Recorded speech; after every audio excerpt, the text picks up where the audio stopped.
My name is Harry Polanco. I'm the owner of Harry's Truckings and Movers, LLC. I'm contract with Joseph Cory, home deliveries, and other companies and outside of the home deliveries.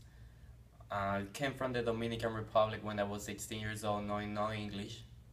I hear about Joseph Cory before, but I never got the opportunity to get with one of the managers to start a contract with them. I came to the country, learned English.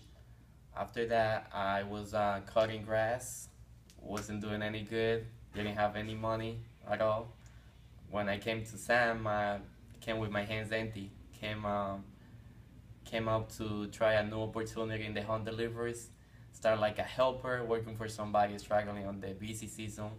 Uh, this person was making his money. I was doing my job like a helper. I was proving that I can be capable to become a contractor. At that time, I was 22 years old. Didn't have anything at all. Came up and after season pass, December, November, Black Friday, I went and asked Sam, which is one of the managers with Joseph Cory, that I want to be a contractor, that I want to prove him that I can be good for the company, and I can have one of the greatest customer service he has on the business. He actually looked at me, he never paused or nothing to tell me yes. I give you the opportunity to start your own contract. I start with a rental truck back in the time and was making not much money about it. But I was trying to be organized and I know what was my goal. I never looked to the side, never looked down. I was always trying to move forward, to grow my business and help Joseph Cory to grow his business. That was my main goal. Even if I wouldn't be successful, my main goal was doing right the first time. That was what I was trying to do. So I went through a lot with the rental truck. Then I bought an old truck, 1998 International truck. Break down all the time, give me problems all the time. But I was able to manage those problems and keep moving. After that, I bought my second truck, which was a 2003 Freightliner.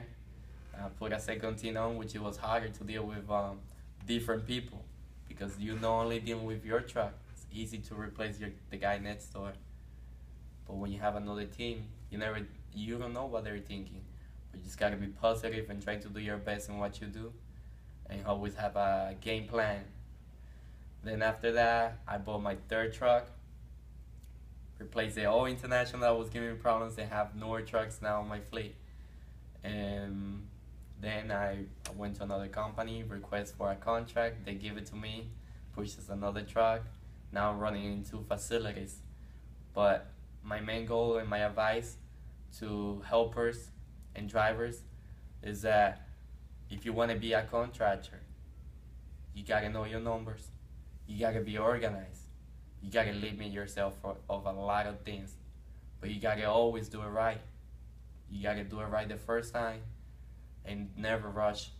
Just be positive and just ask for advice to people that you have seen that been successful.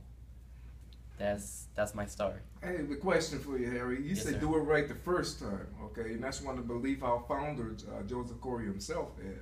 And your story is a lot, sounds a lot familiar, just like his. Yes. What are some of the beliefs that you've heard as far as Joseph Cory's story that you incorporate into your own business? Well, Joseph Cory is always said teach others, Mm-hmm. which I have no problem with that. Always Sam, which is the manager on my facility, he always sent me with other contractors to teach them how it work and how it get done the first time, how it's get done right. So it's really important because if they be successful on their own, that means we putting our contractor, which is Sam and Joseph Cory, we doing good job for them, which gonna keep business with contracts that they have, which is Best Buy or other accounts they have, and that means that I'm gonna keep my job. So I gotta teach other contractors to do it right, so they're gonna do a bad job, and then they can keep their contracts, and we'll be able to keep our contracts. Now it also is that you gotta be a man of your word. Mm-hmm. When you when you tell somebody something, hey, I do this, I do that. You gotta be a man of your word because that's how you're gonna earn trust. Takes time, takes a lot of words to build trust. But only one word can destroy that trust. So I always try if I got a situation, I'm gonna say what it is. I'm gonna say it different because that can destroy my relationship with and my trust with Joseph Cory. Question for you, Harry. I noticed you speak with an accent. What country are you from? I'm from the Dominican Republic. Now, when you first came to, so you were you born here in the United States? No, I came when I was 16 and I did my senior year on Colonial High School, Orlando, Florida. Mm-hmm.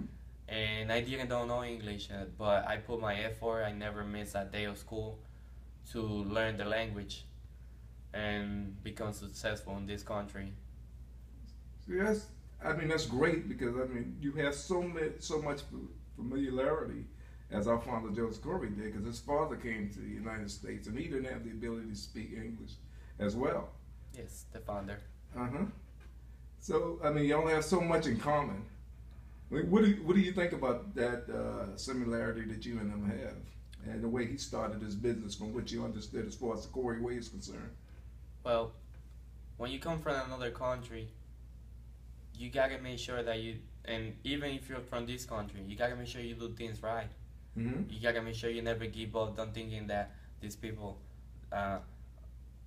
they know the language better than you. That doesn't mean they're better than you. That doesn't mean they're worse than you. You gotta make sure that you're that you want to go for. You're not gonna give up on your dreams, and that you wanna do better every day. No, because doesn't matter if you come from another country. Doesn't matter if you know the language. Doesn't matter anything. You just gotta go for your dreams and never give up. Never give up. You mentioned before about people cutting corners or want to do things the easy way. Tell me about how you recruit your drivers and how you train them and educate them to do a good work for your company. Okay. Now that I run more than one truck, and I've been running for many years with Cory companies and other contracts that I have. If I wanna hire somebody, I can use a different system. I can use apps. I can use Craigslist. I can use even signs on stores, post signs, friends.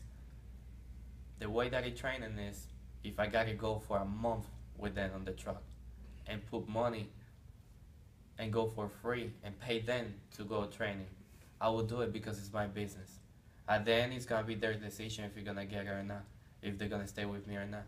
But I do my best so I can train my guys good, and I won't leave a truck, two guys running in a truck, if I don't think they're ready. Because if they do a damage, even if we agree that they're responsible for a damage, the client still gonna hit me first.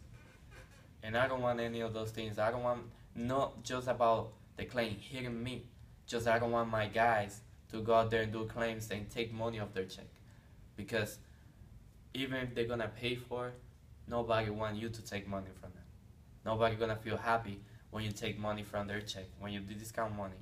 So I like to run a smooth operation because I don't want no situations. I want my truck to keep running and keep buying trucks and keep doing better for Joseph Cory. I wouldn't just send a guy over there to do damages because he's gonna hit Joseph Cory account too, and he's gonna bring problems to their contract too. How do you decide whether a candidate that you're interviewing is going to be a good driver to work for you on the Joseph Cory accounts? What is the kind of person that qualifies to run under you with Joseph Cory? Well, sometimes you can try to judge who's gonna be good, but sometimes you get wrong. But when I interview somebody, what do you look for? we usually run over here 5 to 6 days, even 4 days. But I ask if you're willing to work 7 days a week, all the hours we got to work, and then you're gonna hear what the answer gonna be. They're gonna be, oh, but sometimes you're like, But then you got somebody that tell you the next interview. That's one of the points. In the next interview, you have somebody that tell you, Just give me as many days as you want. I work any days. I work holidays. I work as many hours. Even if I'm not working, you need me. I'm here for you. Hey, you want to open your eyes on that guy, because that guy need money. That guy looks like he needs the money. Because you get some people that they're like, oh, but what about if we get a second person to cover me the days I need? I mean, that person just maybe gonna give you a problem after he get 2 checks and he solve his maybe issues that he has. Mm-hmm. So that's one of the main focus that I point on, because I like liability. You can have somebody young working for you, 20 years old, 25 years old, that can work as many hours, can give you 20, 25 stops a day easily. But then, when you need him on season, he may won't show up one day. He may don't care no more. He may get a confrontation with you. He's not mature enough to handle it. And say, he's just going to be, oh, I don't care about this. And just walk away.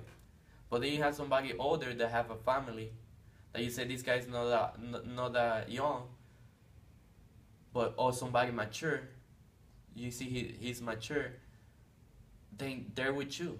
They may be not the faster one, but they roll with you. They come as many days as they can. They give you no problems. You mentioned before about the disadvantage of staying in a rental truck. Tell me a little bit about that. You said earlier, you made a reference about, getting out of the rental so that you can maximize your money. Well, if you're a helper and or a driver, you want to become a contractor. Before you get in a rental truck, you gotta make sure you know the numbers really good, or at least you close about the numbers that you, of how much you're gonna make after deductions before you do the step. But you don't want to get stuck like a helper neither. I'll never say that. You don't want to stay stuck like a driver. But you gotta know your numbers. If you want it, I would say, like, if you, I seen the rentals. I was in rentals before. You pay like in this facility, you be paying like $1,600 on rental for 400, like $1,600 just in rental truck. No counting the insurance is higher of the rental. So if you go to a dealer, you being a contractor for a couple of months, 6 months, you go to a dealer with those numbers. The most they're gonna ask you for a cosigner. There is no risk, and you're gonna pay less than $1,600.